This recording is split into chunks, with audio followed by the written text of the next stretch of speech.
Hello everyone, Denise Carpenter from lotuswings.ca here, and today we're going to continue on with the playlist Conversations with Denise. And today I am joined by Rachel Johnson of Endless Potential, and Rachel's been with us before, and we just get into the most intriguing conversations about dogs. So Rachel, before we go any further, are you comfortable if we take these off?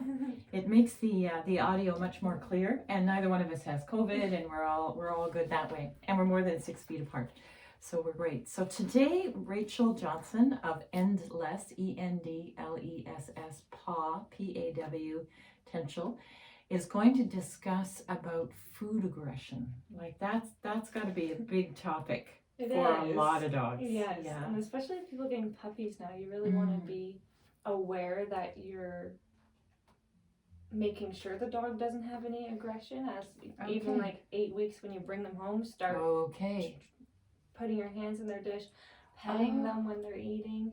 Maybe taking the dish away and then giving it back with an extra treat in it, just so they know, oh, if it gets taken away, something better's coming, and it's not a bad thing, and things like that. So you make it as something better. Yes.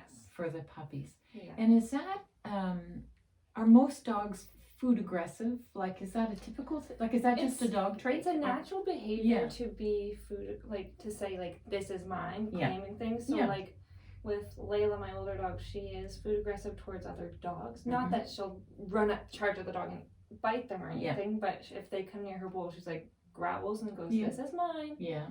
Stay away or I will bite you. But if you keep coming at me, there's going to be reprimands. So it's quite natural trait. Yeah. But you want to make sure they're not aggressive towards you. And me bringing in a second dog, I want to make sure they're not food aggressive to each other. Yes, good point. So things like that are to be careful of. So when I brought Forrest home, I immediately started working with them. And Forrest is your puppy? Yes. And how old was he when you brought him home? He was, I want to say 10 weeks. 10 weeks? Yeah. And how old is Layla? Layla's 10 years old. So that's a 10-year-old with a 10-week-old. Yeah. Okay. And how did it unfold? Okay, actually. Okay. So I started with their foods on different sides of me, so further than my body length probably, so probably me to you away, if not further. I put their bowls, so they were fairly far away. Yeah. With you in the middle? No, I just had them in front of me. Okay. Okay. And then just fed them. That wasn't gonna cure the food aggression, no. So what I did was I would do a lot of treat exercises, so getting them to lie down, putting a treat in the middle and telling them both they can't have it. And then if they leave it alone, I'll give them a treat. A different treat. So not the treat that I'm telling them to leave alone. Okay, so there's one treat here in the middle and then 2 different treats than the one that I'll give to them. Brilliant. Yeah. And then eventually practice taking turns. So like put them one in the middle. Yeah. The treat. Tell them to leave it. And then tell one of them they can have it. Okay. And the other can't get up or move. Okay. And does that other one get a treat? If they stay there. Okay. As the other dog eats it. Yeah. So they're learning that sometimes she gets to eat something and sometimes he gets to eat the treat that I'm telling them to leave, and so on, so that there's no fighting. Yeah. But they still get a treat. So it's still very positive for the dog that's not having the treat. Yeah. Okay. And then eventually what I did was put the treat on the side of Layla and then let Forrest eat it. So because it's closer to Layla, she thinks, oh, it's mine because it's closer to me. Yeah. And Forrest goes, I can't have it. It's closest to Layla. I go, okay, Forrest, you can have it. And then once Layla stays, treat her. So just to get rid of that. So like if she's chewing a bone or something, and he approaches, it's not so negative. Exactly. And intimidating for her. Yeah. Wow, that's really, you could do that with your kids too. Yeah. That's a great technique. Yeah. And then she would still be, so as Forrest is coming and having the treat that's now in her territory. Yeah, she has to stay there calmly, no And she would still get a treat if she stays calmly after he eats. And after he eats. And would he eat it in her territory, or would he pick it up and take it? He usually eats it right in there. Because he's a jerk. Okay. He'll tease her a lot of the time. Oh, so that's a dog tease then. Yeah. Like, I got your food. Yeah. Or like take a toy out of her mouth and run away and then bring it back to her. Do you want it? Oh, cute. Silly. Oh, that's wonderful. And then I guess if you've got, I'm thinking of, as we've gone through all this COVID, so many people brought puppies in, but they also have young children in the house. So I guess this is a very important skill. Is this really a skill or a set of manners that you're teaching your dog? Yeah, manners, I would say. That actually brings up a good point, because when I was at the start of Forrest's puppyhood, I was putting my hands in his dish, and what I noticed was he wasn't growling or anything, but when I put my hand in his dish, he would put his face here so that I couldn't get any further into his dish.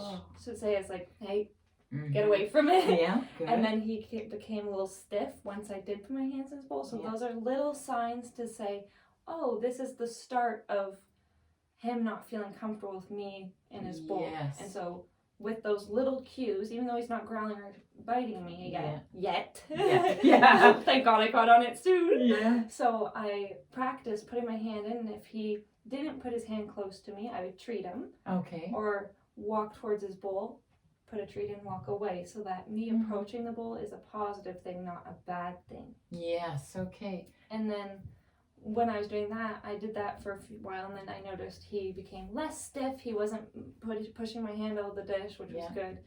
And then I was like, okay, great. I just had a niece come along, so I was very worried about food aggression. And when she starts walking and stuff, I want him to be respectful of even little ones too, right? Yeah. And so I had my boyfriend Austin feed Forrest, because I said, well, I can't just be the one feeding him, because I want him to practice with other people as well, so he respects not only me, but my boyfriend, my mom, whoever's feeding him. Exactly. And so Austin went, put down the food dish, put his hand in, Forrest started that behavior again. Okay. And I was like, okay, you need to start working on feeding him and doing this stuff, so it's not just me he respects, and it's everyone that can touch his food. So that would be if you have more than you in the house, like you, a partner, kids, neighbors. So getting the kids involved, everyone involved, so the puppy knows everyone can do anything they want with food and with the food, and it's always a positive thing. Exactly. So you always work toward making it a positive behavior. So signs of food aggression would be that bumping. Is it with his head? Was he didn't even touch me. It was just subtle, like, so he say this is the bowl. He puts his head in the middle. Yeah. And then I have my hand on the side. He just like moves his head a bit. Okay, he didn't touch my hand or anything. He just moves it a little bit, so he's like guarding the rest of the bowl. Yeah, got it. So I just was like, oh. And then if your dog becomes stiff, just that's as such you a good one. Put your hand in. And would that go for anything? Like, is that a sign of they're on kind of red alert then? Yeah, right? Exactly. Yeah. Okay. Yeah. So the guarding, I guess that's guarding, and then the or stiffness, if you notice their hands on the side of the bowl, instead of kind of behind the bowl, it's at the side. That's another claiming behavior. Okay. Yeah. Okay. Yeah.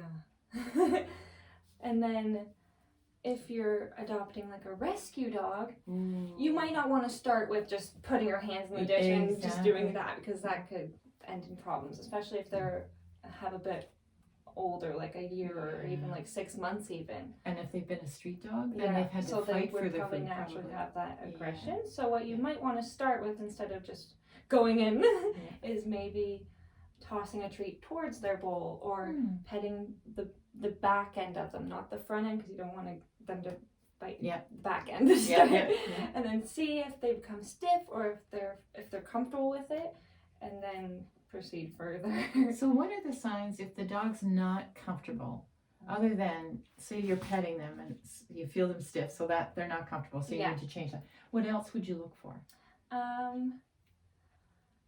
There's not too many other signs. It's mostly the stiffness. If they like, sometimes eye movements, so if they like are constantly watching you as you approach the bowl, that's another sign. Okay. And what about anything with their, like I'm a cat person, so my cats, when I know when they're unsettled with me, because they do it with their ears. Yeah. Their ears will kind of go down and back a bit, and okay. Yeah. Do they do that, or their tails? Do they signal with those, or not too much? The ears, I don't notice much in the ears at the time. Tails, it really depends on the dog. So some dogs could be just stiff out straight. Yeah. It could be. You usually probably wouldn't see it tucked, I wouldn't say. Okay. It'd be more out or straight up. If it was aggressive, or if it was getting nervous or uncomfortable. Yeah, I wouldn't call any food aggression fear aggression. Oh. It's more guarding, and this is mine. Okay, territorial then. Yeah. Okay. That is fascinating. I don't think I ever see the tail tucked. Around food. Yeah. Okay. So really, if you're on your own in your house, that would just kind of be the easiest, I guess. But then if you have another adult in the house with you, you've got to train, or it would be wise to have the other adult just trained. practice and see how it goes, and if it's great, awesome. And then if you've got children in the home, then you really need to practice the kids too, so that they know how to be with the dog. Totally. Yeah, I guess that's huge, isn't it? Because it's not, because the dog is the dog. Like you can't expect the dog to read your mind or any of those things, or have manners because they'll come as a dog, and then you sculpt them kind of. Exactly. We're sculpting them out of their natural instincts, right? Yeah. So like jumping, biting, guarding, all of these things are their natural instincts that we're trying to manipulate and change. So then they can fit into the house. Exactly. And then they'll have peace and happiness and be able to play. Totally. And they'll be able to play and eat with these safe parameters around them. So then there's no anxiety, I guess. That would just get rid of their anxiety. Yeah. That's wonderful, Rachel. Thank you. Thank you. So now let's say somebody already has an animal or a dog where there's food aggression, could they book an appointment with you? Absolutely. And how would they do that? So they can email me or text or call me. So my email's Rachel, RACHEL, at endless, ENDLESS, potential, PAWTENTIAL.com. So Tential is TENTIAL, and you're a .com. Yeah. Okay, so Rachel at endlesspotential.com. Or your phone? Yeah. Or text, I guess. 613-267-8575. Oh, that's wonderful, Rachel. Thank you so much for coming in. I love being here. It's a joy both ways. It really is. And if you found this helpful, please like and subscribe to my channel. And I think we'll be seeing more of Rachel. Thank you so much for joining us. Namaste.